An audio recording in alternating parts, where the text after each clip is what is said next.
no weapon. And with that, for those real faith believers, every time I did it, 3 miracles would walk through the door. So God is real, y'all. He's alive. And I've seen it. He's talked to me, and I know it. Also, I want to say about the representatives that serves with me, Representative Lambert. We're classmates. We came in together. And so that means we're partially booze, okay? You know, so when I need something, I need that big old hug, and I look over at Representative Lambert, and he's got that always smile and that steadfast attitude about things. And so I won't hold it against him because he, serves a different party, but that doesn't matter because we work together, we cross the aisle, and we love each other when it's time because we want to do good governance. Good governance for the state of Texas. And that's what it's about. And so, good evening. Good evening. It is my pleasure and honor to celebrate the mission and the life's work of Dr. Martin Luther King with all of you today. When we honor Martin Luther King Jr.'s life's work, we are also passing on messages of tolerance and acceptance to the next generation. It is important that we remember Dr. King's words that education without morals is like a ship without a compass. Let me repeat that. Education without morals is like a ship without a compass. As we raise the next generation, whether they be our family members or those we interact with, it is important to teach our youth that all people have inherent dignity and worth. We should also encourage our youth in the civic process so they can utilize their voice and advocate for themselves as well as others in need. By examining Dr. Martin Luther King Jr.'s teaching and legacy to the next generation, we can teach them the importance of having intelligence plus character. So that is the goal of true education, is intelligence plus character. As we honor Dr. King today, it is important to ponder the reasons for his activism. Many of the issues that inspired him to take action have been addressed through the advocacy of efforts during the Civil Rights Movement. However, there are still a number of issues in our society that we must address in the same spirit as Dr. King. We must also face these issues with the same determination as Dr. King to make our society a better place, especially in this divisive and turbulent period of American history. We must come together so that we can create the dream of which Dr. King has talked about. So as we celebrate his legacy, let us remember what it was that Dr. King envisioned for our future, and let's build that future together. Okay.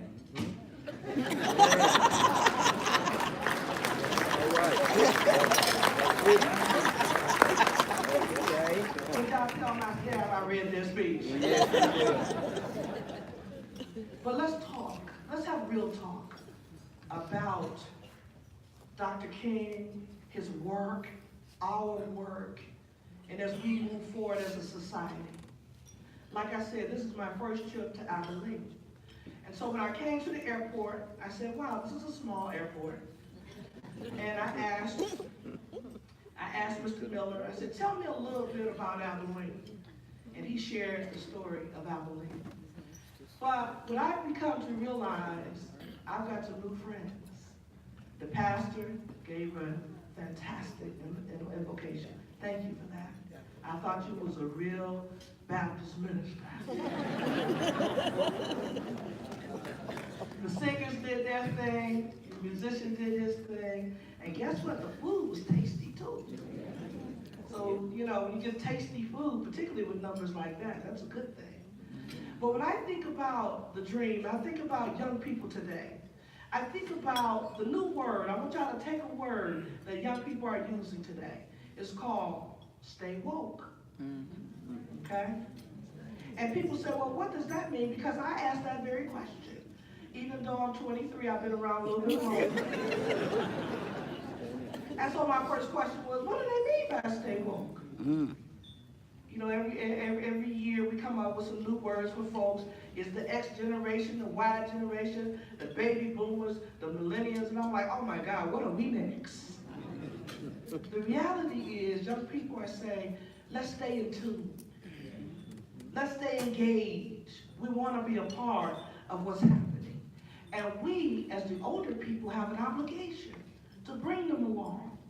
Let's stop spoiling our kids, thinking they should only know certain things. Because even the movement started with what? Young people. And guess what?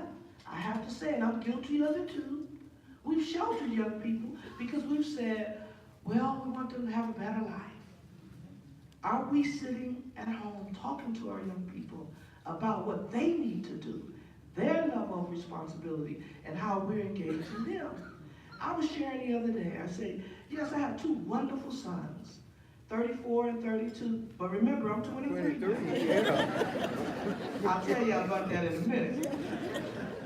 And both have master's degrees, and people say, well, Barbara, how are you successful? Their father passed away when they were 7 and 9. I said, I did something quite simple. Kept their butts busy. Okay. So I was the basketball coach. I was the soccer mom. I was the band person. If there was young guys hanging out, come on over to my house so I can hear what you're talking about. I want to know what you're thinking, what you're saying. And that's what we have to do more of. We've got to engage our young people. So we've got to learn how to step aside, and bring our young people into the fold so that we can teach them and grow them to where we want them to be. Sometimes we hold on a long time to our positions, but we've got to let it go. We've got to make sure that our young people are engaged at a high level. So when I think of the dream, and I think of Martin and what he said and has been saying through the years and what we've been celebrating, what I realize is that many of us are living the dream. But sometimes when you're so immersed in things, you forget. So let's talk about the dream. Let me share y'all my dream life.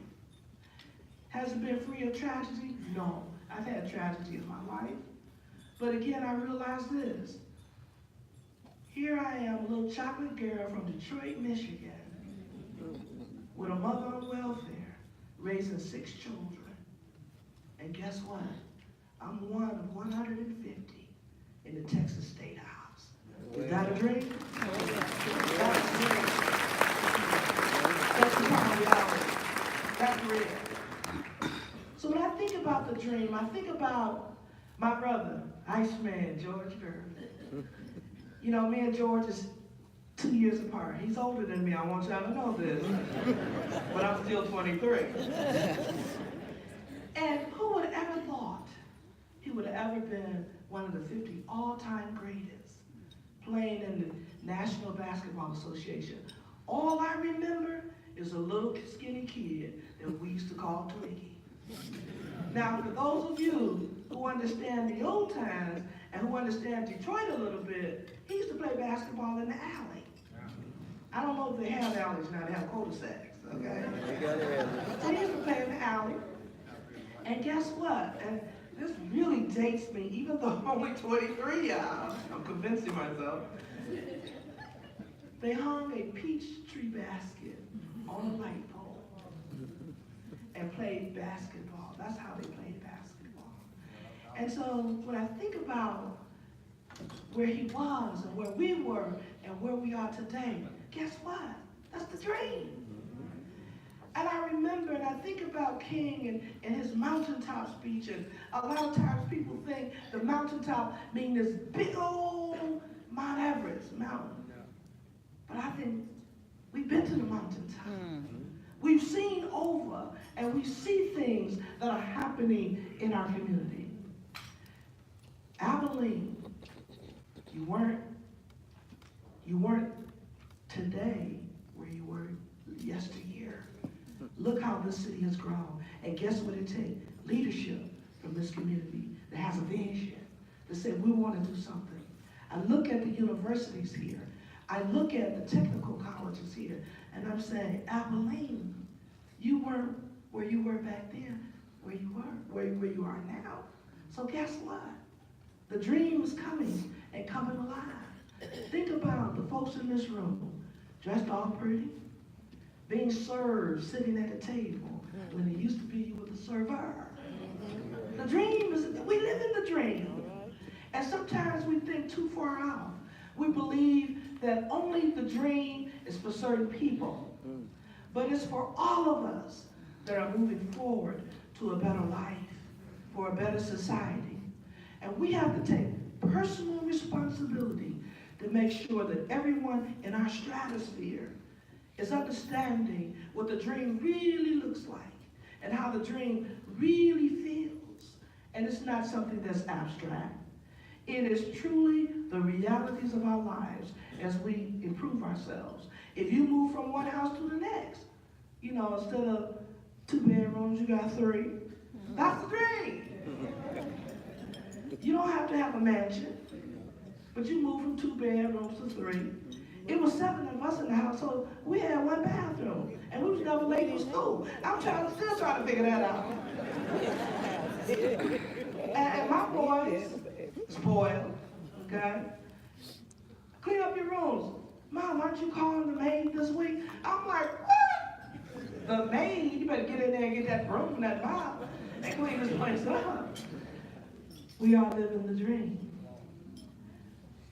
As we live the dream, and as we think about what the future holds for us, for all of us, because Dr. King's messages, as he's had many messages, and several of the messages focused around a colorblind society, a society that works together. So we're all realists. Do we live a colorblind society? No. But do we have more love in our heart for other people? I think we can all agree we do, don't we? Because it focuses around understanding, building those relationships. So when I was at the chamber and Mr. Miller heard me and I was talking about, I'm tired of people feeling like they're the victim. They after us. Guess what? Who was they? Is it the boogeyman? I call it the invisible boogeyman. Because sometimes it's up here versus existing. I think when we reach out to people who don't necessarily look like us, when we reach out to them and they begin to understand and hear our stories, that's part of the dream. That's how we build the dream of tolerance, the dream of understanding. Do we have a lot to do with law enforcement? We do. Are there some disparities? Yes, there is. But guess what? Together, we can change a lot of that. Together, we can work together. So, City Council, I don't want y'all to get mad with me. But, and I recognize this, y'all, that everybody don't necessarily agree with me, but I've lived in a world where people don't have to agree with me. I think we've got to respect each and everybody's own position. So, City Council, as you deliberate, and I know sometimes it's hard because you have different communities that you have to satisfy. But one thing I want you to do is let's start educating our populations. Let's start helping people understand when you have to make those difficult decisions, why? Sometimes people just need to know why. Parents, when you have to make those difficult decisions and don't spoil your children and give them what they want, sometimes you just need to tell them why. Like my boys, I would do this for them. I say, look, Mom, it used to be you ask for a quarter, a nickel, or a dime. These days, they want 1,000 or 2. I'm like, what's going on here? But one thing, the rule of thumb for me is this. Whatever I give you, you've got to come up with some of it. I'm not just going to lay everything out to you. I'm just not going to be the individual who's a safety net for everything you do and all your bad decisions. I'm going to make sure you earn it, because when children earn, that's when they appreciate it. So moms and dads, I know Christmas just passed and you want to fill up the Christmas tree and get all those things that you wish you had. You say they want it, but it's really the things you wish you had. You've got to remember, the more you give And the less you expect, the more problems you're creating for yourself in the future. We need our young people to understand that the dream ain't just dreaming, and the dream ain't asking mama and daddy for everything that you need. The dream is some hard knocks too. You got to suffer also. But the good news is that if they're young enough, you can support them through that suffering. You can walk them through that journey. And you can help them understand that suffering is a part of life, but it's also a part of growth. And that every challenge can be turned to an opportunity. Now, when I went to school, was I a student? No. You know, I say A stand for all in for education. Was I a B student? No. That was B best in education. I was a C student. Could be doing something else. Well. And then one day,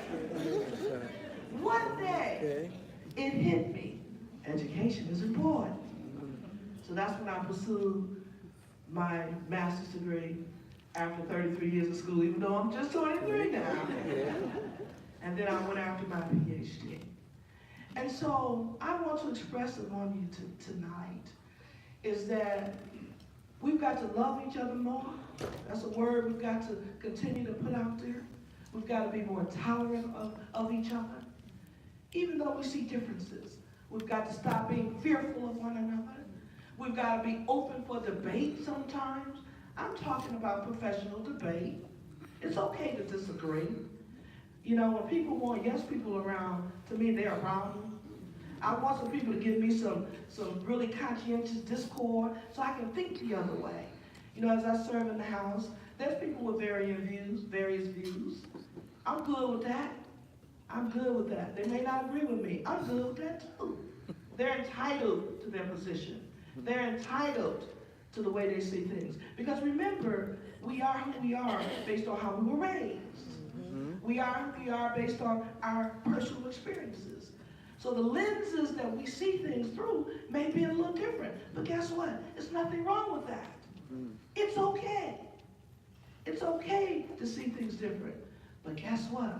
Compromise is a good thing. It's not a bad word. We need to be able to compromise sometimes too. We need to be able to appreciate each other. And that is part of what when we talk about the dream.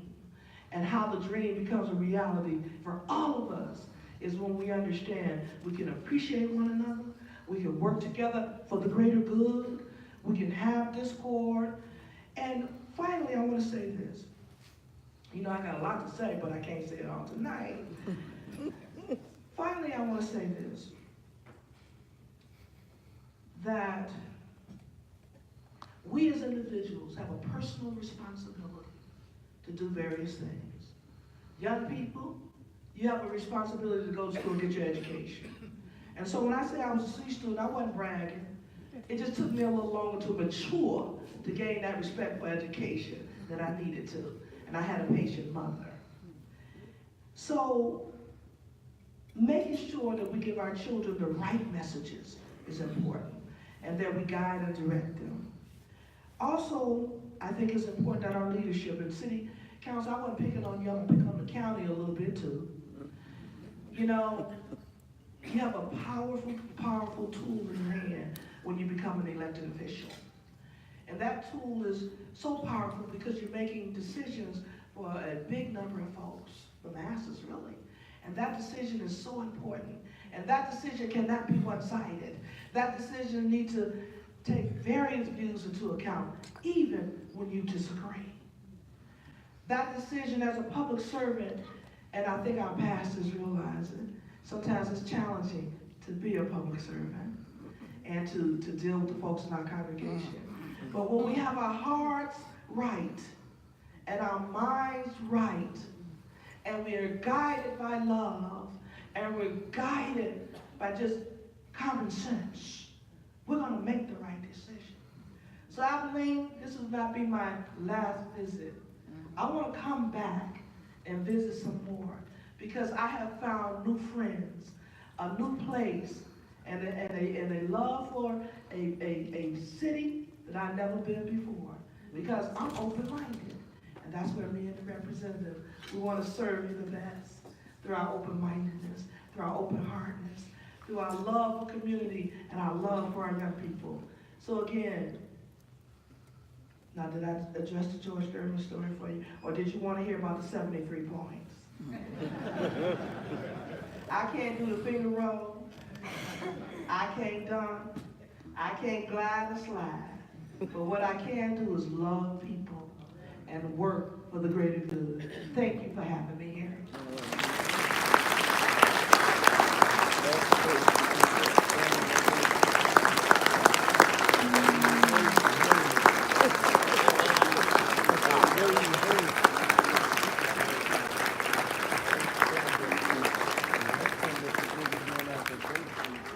Thank you for your inspiring and motivating speech. And appreciate the interwoven talking about the Iceman too. And so I'm going to invite Dr. Ken Fitz of the Black Chamber to provide some closing remarks.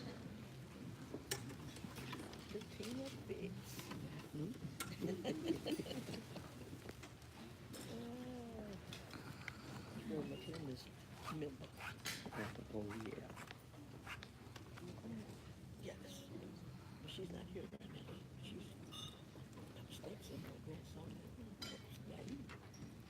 Good evening, everyone. Good evening. I am so happy and pleased that all of you are here tonight. I hope that you've enjoyed yourself thus far. I would like for Representative Hawkins, if you would please come back.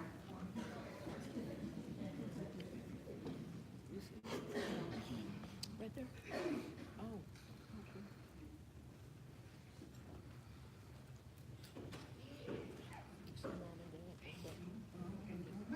It's with gratitude that we want to thank you for coming and being with us tonight.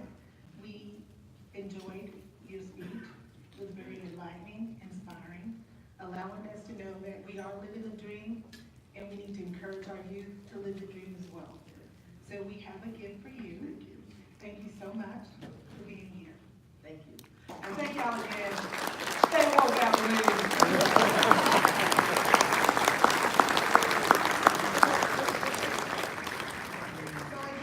Everyone has enjoyed the evening and the celebration of Dr. Martin Luther King Jr. today in the city.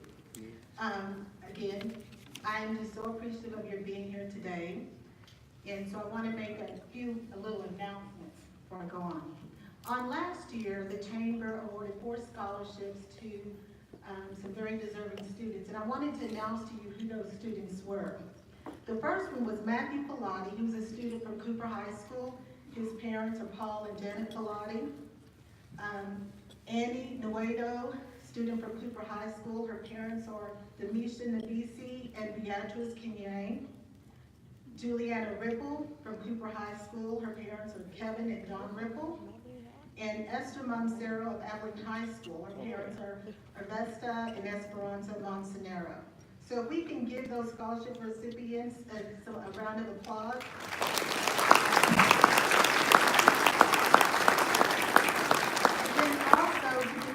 Encouraging all of our students here in the city to pursue their dreams in whatever field they would like to go into, and just encourage them to do the best they possibly can and be a good support for them.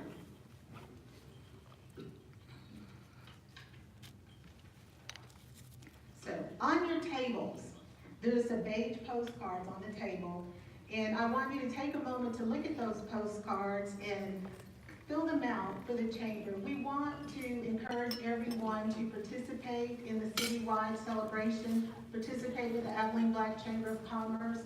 And on that card, you have the opportunity to write anything in there you want to participate in that you would like for the chamber to be a part of. And we want you to help with that. So please take the opportunity to fill the card out. If you don't have enough on your table, we can get some more cards for you as well. And this way, we can also keep you informed of what we have planned for the year. I'd like to also thank our sponsors and underwriters again, those being Hendrick Health System, McMurray University, Abilene Christian University, Southwest Direct, the Shelton Family Foundation, Hardin Simmons University. So if we can please give them another round of applause.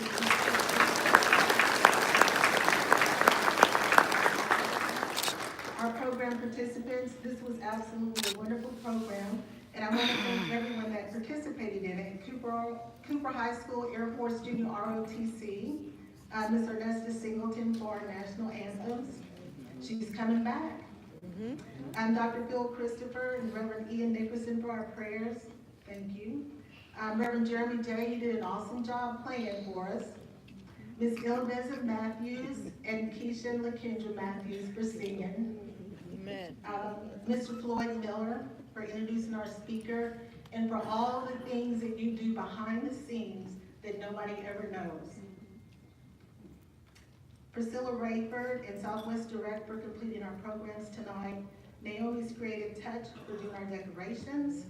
And Mayor Anthony Williams, you're definitely the right man for the job. Your words, your eloquence, your passion for all that you do, we greatly appreciate it. You did a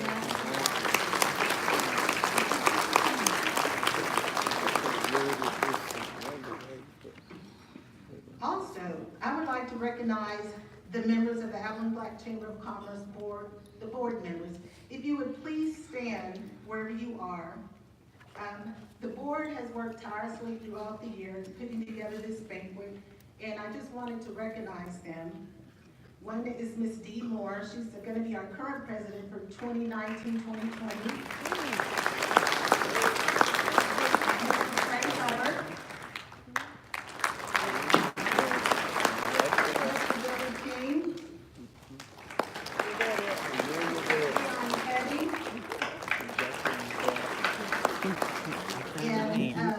Mayor Anthony Williams, and Mr. Paul Pilati.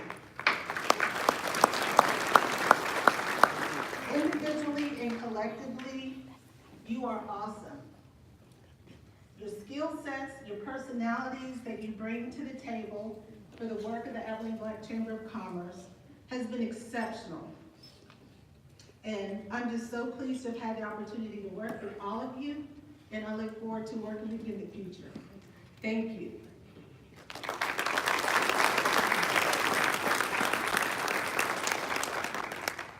I want to invite Minister Ian Nickerson to provide the benediction, as well as Ernesta Singleton, who will sing the Negro National Anthem. Mr. Nickerson is a senior minister of the Ministry Church of Christ congregation. So he's brought the benediction, followed by Ernesta Singleton. Why don't we stand together and go to God in prayer?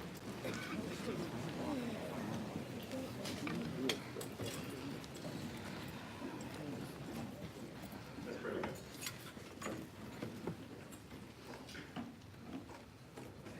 Our Father who art in heaven, just once more again as we come approach your throne of grace, ever so thankful for all your grace and mercy that you have so richly bestowed upon us.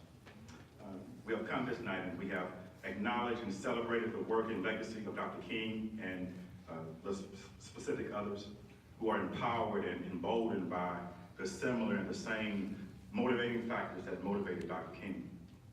We honor the lives that contributed to the civil rights of all people and those who work to enhance and elevate the educational possibilities for those who dare to move forward in their pursuits of purpose.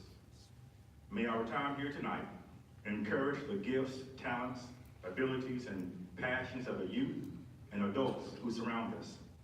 May we be the difference that is needed to make a difference. Through the words of your prophet Amos, you said, hate evil, love good, maintain justice in the courts. So we pray to God that we will recognize the evil we must hate, the good we must love, and the justice we must pursue without ceasing. What is it that you require of us but to do justice and to love kindness and to walk humbly with you? May the grace of Jesus Christ, the love of God, and the communion of the Holy Spirit be with us all. It is by his authority of Jesus Christ that I present this petition and say thank you for all that you do. All who agree with this prayer, let them say amen. Amen. Please grab your programs and join with me as we sing the Negro National Anthem. The words are on the back of your program.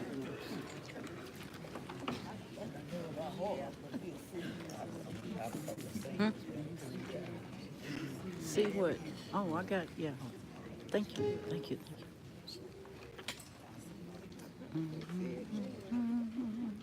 you.